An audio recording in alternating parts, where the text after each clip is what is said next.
இது நல்லா பார்த்துங்க, வேணா பவுசம் பண்ணி பார்த்துங்க.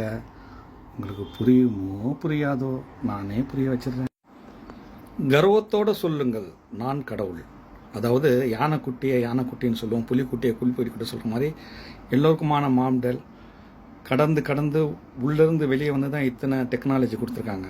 அதனால அவங்க கடவுள். இப்போ அவங்க உள்ளேருந்து அறிவிலேருந்து உள்ளேருந்து வெளியே வந்தாங்கள்ல, அந்த மாதிரி நம்மளும் உள்ளேருந்து கடந்து உள்ளே போகணும். அவங்க பிள்ளையான நாம்பளும் கடவுள் தான், கடவுளின் பிள்ளை கடவுள். அப்போ நான் தொடர்ந்து கல்கி அவதாரம் 10 அப்படின்னு சொன்னப்போ 10 கடவுள் அவதாரம் 10ஆம் அறிவு அப்படின்னு சொல்லி 11 இறை நிறை இல்லை என்ற இறைவன் இறைத்து நிறைத்து நிறைவு பெற்று விட்டான். இல்லை, இப்போ இறைவன் இல்லை அப்படின்ற ஒரு இதையும் நான் சொல்லியிருந்தேன். 12 சொல்லும் பொழுது மாம்டேடு 2 பேர் நம்ம அவங்க பிள்ளையான நாம் அனைவரும் நான் கடவுள் அப்படின்னு 12ல் சொன்னேன். இது வந்து 13. இப்போ 13ல் என்ன வருதுன்னா, நான் மாம்டேட் 3 பேர், அந்த ஒன்று அதாவது அடுத்த தலைமுறை, இது வரைக்கும் வராத தலைமுறை. அவங்க வரலன்னு இல்லை, ஒரு மழை நீர் கீழேருந்து மேலே போய் திரும்ப வர்ற மாதிரி அவங்க மறுபடியும் வராங்க புதுசாக, அந்த நரகத்திலேருந்து தப்பிக்கிறதுக்காக. ஸோ அவங்களுக்கான மெசேஜ் தான் இந்த வீடியோ. இந்த வீடியோ சேவ் பண்ணிங்க. இப்படி ஒருத்தவர் உங்களுக்காக ஒரு மெசேஜ் கொடுத்துருக்காருப்பா, உங்களுக்கு புரிஞ்சால் பாருங்கள், இல்லைன்னா விடுங்க. உலகத்தில் எத்தனையோ மதங்கள் இருக்குது, அதில் உண்மை பொய் நிறைய இருக்குது. எது உண்மை எது சத்தியம்னு தெரியாது. புத்தர் வந்தார், அவர் ஒரு சத்தியத்தை தேடினார், கடைசி வரைக்கும் அவருக்கு இல்லைன்ற பதில் தான் கிடைச்சிது. அந்த இல்லை தான் இறைவனால் அவரால் எடுத்துக்க முடியல. அதனால் சிசியர்கள்ட்ட சொல்லிட்டு போகிற, தலைவனை தேடாதீங்கப்பா, நீங்கள்லாம் வந்து சத்தியத்தை தேடுங்கன்னு. அப்படியே வந்த பயணம் தான் எல்லாமே. அப்போ ஸோ நீங்கள் இது வந்து அடுத்த தலைமுறைக்கான ஒரு வீடியோவின் ஒரு மெசேஜ் பதிவு. அப்போ நீங்கள் ஒரு விஷயம் வந்து முக்கியமாக தெரிஞ்சுங்க, கோடி பிரச்சனைகள் இருக்கட்டும்.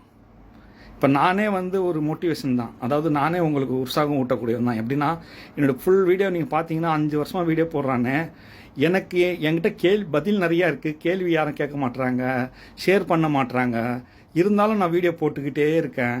ஒரு பைத்தியத்தினால இவ்வளோ போட முடியுமா, இவ்வளோ பேசுகிறானே இவ்வளோ பேச முடியுமா அப்படின்ற யாருமே எதுவுமே யோசிக்கல. ஆனால் நான் பாட்டுக்கு எங்கேயோ கண்ணுக்கு தெரியாத தூரத்தில் நம்மளுக்கு உதவி செஞ்சுட்டு இருக்கிற ஒரு நட்சத்திரம் மாதிரி ஒரு இருளில் இருந்து நான் உங்களுக்கு பேசிகிட்டு இருக்கிற மாதிரி இருக்குது. சம்டைம் எனக்கே தோணுது, நம்ம உண்மையான உலகத்தில் தான் இருந்து பேசுகிறோமா என்னன்னு. எந்த ரியாக்ஷன் யார்கிட்டையும் இல்லை, கேள்வி இல்லை. அப்படி நிலையில தான் நான் வீடியோ பண்ணிகிட்டு இருக்கேன். அப்போ நானே ஒரு மோட்டிவேஷன். ஆனால் இந்த மோட்டிவேஷன் பார்த்து நிறைய பேர் டிப்ரெஷன் ஆகிடுவாங்க. அது வேற கதை. இருந்தாலும் வாழ்க்கையில் எல்லாத்தையும் சுருக்கும் பொழுது நீங்கள் கோகுலில் போய் பார்த்தீங்கன்னா, கோகுல் கடவுள் அவங்க ரொம்ப யோசனை பண்ணி வச்ச பேர் தான், அது கடவுள்னு தான் பேர் வச்சுருக்காங்க. அதில் போய் பார்த்தீங்கன்னா அதில் 4 கலர் அடையாளம் வரும். 4 கலருக்குள்ளே தான் இது எல்லாமே இருக்கிற மாதிரி. அதுலேயும் நீங்கள் தேடி போய் பார்த்தீங்கன்னா அதில் 3 கலராக வரும். 3 கலர் தான் எல்லா கலரும் கொண்டு வரலான்னு. அதையும் நீங்கள் தேடி பார்த்து எண்டிங்க போனீங்கன்னு வச்சிங்களேன், அது கடைசியாக எங்கேயா போய் நிற்கணும்னா பிளாக் அண்ட் ஒயிட்டில் தான் நிற்கணும். பிளாக் அண்ட் ஒயிட் அதில் தான் நிற்கணும். என்னடா இது நம்மலாம் முடிவு எடுத்துக்கணும் பிளாக் அண்ட் ஒயிட் தான் அப்படின்னு முடிவு எடுத்து நீங்கள் மொபைல் ஆஃப் பண்ணிங்கன்னு வச்சிங்களேன், மொபைலில் கருப்பு வந்துடும். ஒன்றில் வந்து நிப்பாட்டலாம் 0 அந்த மாதிரி. ஸோ இன்னொன்று அந்த மாதிரி ஒரு இது பார்த்தா ஒரு சின்ன ஒரு தத்துவம் சொல்லிடுறான் வாழ்க்கையில். இதை மட்டும் நீங்கள் ஞாபகம் வச்சுங்க. வாழ்க்கையில் 2 விஷயம் இருக்குது. ஒரு விஷயம் நம்ம எடுக்கக்கூடிய விஷயம், இன்னொரு விஷயம் வந்து தானாக வரணும். அது வரும், அதாவது மரணம் வந்து தானாக வரும். அது வரும் தான், இன்னைக்கிலோ நாளைக்கோ என்னைக்கோ வரும். அந்த வரக்கூடிய மரணத்தை பற்றி கவலைப்படக்கூடாது, வர்றப்ப வரட்டும். ஆனால் நம்ம என்ன எடுக்கணும், வாழ்க்கையை எடுக்கணும். அதுலேருந்து நம்ம எடுக்கிறதெல்லாம் கடைசி நொடி வரை அந்த மரணத்திலேருந்து நம்ம வாழ்க்கையை எடுக்கணும். அந்த கடைசி வாழ்க்கையிலையாவது நம்ம இந்த நரகத்தை தப்பிக்க ஒரு வாய்ப்பு கிடைக்குமா அப்படின்ற வாழ்க்கையை மட்டும்தான் எடுக்கணும். அதே மாதிரி வாழ்க்கையில் ஒரு விஷயம் வரும், இன்னொரு விஷயத்தை எடுக்கணும். துக்கம், வருத்தம், துரோகம் இதெல்லாம் வந்து வரும், நம்ம எடுக்க தேவையில்லை. அது தானாக எப்படியோ வரும். அது எப்படி வரும்னு தெரியாது, எப்படி வேணாலும் அது முளைக்கலாம். அப்படி வந்தால் நீங்கள் எடுக்கக்கூடியது சந்தோஷம். அப்போ நீங்கள் எல்லா நேரத்துலையும் சந்தோஷத்தை எடுங்க, சந்தோஷமாக வாழுங்க. 2வது இன்னொன்று, ஜீசஸ் சொன்னார், ஒரு கன்னத்தை அறிந்தால் மற்றொரு கன்னத்தை காட்டுங்கள்னு. அதே நேரத்தில் நீங்கள் போலீஸ்காரன் அடித்தானா ஒரு கன்னத்தை அடித்தானா இன்னொரு கன்னத்தையும் காட்டுங்க. உங்களுக்கு எதாவது பிரச்சனை பண்ணால் சைலண்ட்டாக அடி வாங்கிட்டு வந்துட்டு நீங்கள் என்ன பண்ணணுமோ பண்ணுங்களை, விட்டுட்டு போனால் விட்டுட்டு போங்க. அப்படி ஒரு லாஜிக்காக தான் யோசிக்கணும். சரிங்களா? இப்போ இறை தூதர் சொன்னார், எல்லா புகழும் இறைவனுக்கு தான். அப்போ இறைவன் என்ன சொல்கிறான்னா, 2 பாவத்தை மன்னிக்க மாட்டேன், மனிதனுக்கு மனிதன் செய்யும் பாவத்தை நான் மன்னிக்க மாட்டேன், அது அவனாக மன்னிக்கணும். இறைவனுக்கு இணை வைத்தல் பாவத்தை மன்னிக்க மாட்டேன்னு. அப்புறம் புகழ் நம்ம இறைவனுக்கு வைக்கிறோம், இல்லாத ஒரு இறைவன் புகழ் வைக்கிறோம். அப்போ இகழ் யாருக்கு? அப்போ இணை தானே வைக்கிறோம் அந்த புகழை. அப்போ இகழும் அவன் தானே. அப்படி ஒரு லாஜிக் வருதுல்ல. அப்போ அதுக்கெல்லாம் ஆன்சர் இருக்குது. அந்த மாதிரி விஷயங்களும் இருக்குது. சரிங்களா? கிருஷ்ணர் என்ன சொன்னார்? கையில் என்ன கொண்டு வந்தால் கொண்டு செல்வதற்கு ஏன் அழுகுற, இன்னைக்கு உன் கையில் இருக்கிறது நாளைக்கு மற்றவங்க கையிலன்னு சொன்னார். அவர் கையில் ஒன்று கொண்டு வந்து கொண்டு செல்றதுக்கு ஒன்றும் இல்லைன்னு சொன்னாலும் அவர் இருக்கிறாரு. ஏன் இருக்கிறாருன்னா அவர் அறிவு கொடுத்துட்டு போனார். அதே மாதிரி ஒவ்வொருவரும் தன் அறிவை கொடுத்துட்டு போகிறதுக்கு தான் வந்திருக்கணும். நம்ம உலகத்துக்கு கொடுக்க முடியலன்னா அட்லீஸ்ட் நம்ம குடும்பத்துக்காவது கொடுத்துட்டு போகணும், நம்ம பிள்ளைங்களுக்காவது கொடுத்துட்டு போகணும். நம்மளால் முடிஞ்சது எவ்வளோ அவ்வளோதான். எல்லாருமே கண்ணாக இருக்க முடியாது. இந்த முழு உடம்புல கண்ணு பார்க்கறது, வாய் சாப்பிடுது. கண்ணு சொல்லாது நான் தான் பார்த்தேன் எனக்கு ஊட்டுன்னு. புரியுதுங்களா? கை சொல்லாது எனக்கு ஊட்டுன்னு. கடமையை செய், பலனை எதிர்பார்க்காத. அது என்னென்ன நடக்கணுமோ தானாக நடக்கும். ஸோ நம்ம அந்த முன்ன காமிச்சேன்னே அந்த அடுத்த தலைமுறைக்கான ஒரு அந்த இதை நான் காமிச்சிடுறேன். பதிவு பண்ணிக்கொள்ளுங்கள், ஷேர் பண்ணுங்க. அதெல்லாம் சொல்லவே தேவையில்லை, நீங்களாம் பண்ண மாட்டீங்களே. இது நல்லா பார்த்துங்க. மேபி இது முடியலன்னா நான் அடுத்த இதுலையும் தொடருவேன்.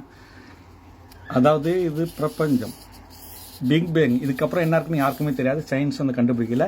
இல்லை என்பது இறைவன். இறை ஒன், நிறை ஒன். சரிங்களா? அப்போ யூனிவர்ஸுக்கு வருவோம், கீழே பிரபஞ்சத்துக்கு வருவோம். பிரபஞ்சத்தை மாம் டேடி திருவின் இடம். திருவிடம் வந்ததால் திராவிடன், அறிவு பெற்றதால் தமிழன். ஓகேவா? இதெல்லாம் ஞாபகம் வச்சுங்க, தலைமுறைகளே ஞாபகம் வச்சுங்க. இது வந்து திருசூலம், சிவனின் திருசூலம். இந்த திருசூலத்துக்கு அறிகுறி இல்லை என்ற ஒருவன் கீழ் மாம் டேட். இவங்க பிள்ளைகால நாம் வேல். 3 கண் முருகன், நெற்றிக்கண் கொண்ட இவர்களின் பிள்ளைகள் தான். கடவுளின் பிள்ளை கடவுள். ஆணும் கடவுள், நீங்களும் கடவுள். இந்த அர்த்தத்தை இது குறிக்குது. புரிஞ்சுங்களா? அப்புறம் இந்த வேல் என்பது நான், தனி ஒருவன், சேர்ந்தால் நாம் என்பதே சத்தியம். ஓகேவா? இதையும் புரிஞ்சுங்க. அப்புறம் வந்து இதில் என்ன போட்டிருக்கேன்? பழைய நிலை.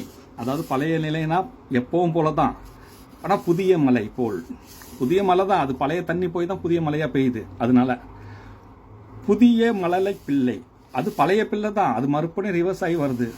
புதிய மழலை பிள்ளை. அடுத்து திரு தமிழ் வாரிசு வெளிச்சம். திரு தமிழ் அவர்களின் வாரிசு வெளிச்சம். வரக்கூடிய தலைமுறைகள் எம்மை அறிந்து தம்மை தம்மில் அறிவோம். வடநாட்டு அறிவை அறிவோம். அதாவது நம்ம அறிவு தான் வடநாட்டில் அறிவு கடவுளாக மாற்றிட்டாங்க. அதான் அறிவோம். இந்த ஓமுக்கு அர்த்தம் பார்ட்டிக்கல் வேவ். அதாவது ஒளியின் 2 உருவம், ஒன்று துகள், ஒன்று அலை. சரிங்களா? அப்புறம் வந்து என்னது? தமிழ் அறிவும் டெஸ்லா. இது இருந்து வரேன். அதாவது அம்மா அப்பா எழுதுவாங்க ஒரு எழுத்து.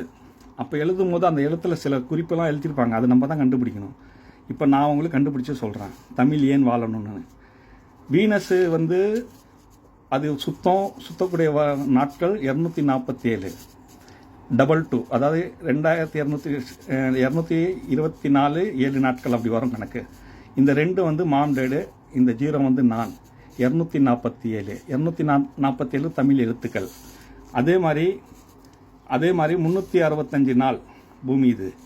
இந்த 4 நான் சொல்லக்கூடிய அந்த 4 சேர்த்தா 365. இது டெஸ்லா சொல்லுறது. டெஸ்லாக்கும் என்ன மாதிரி ஸ்கிரீனாக தெரியுமா? நான் என்ன பார்க்கணும், டெஸ்லாவும் உணர்ந்தார்.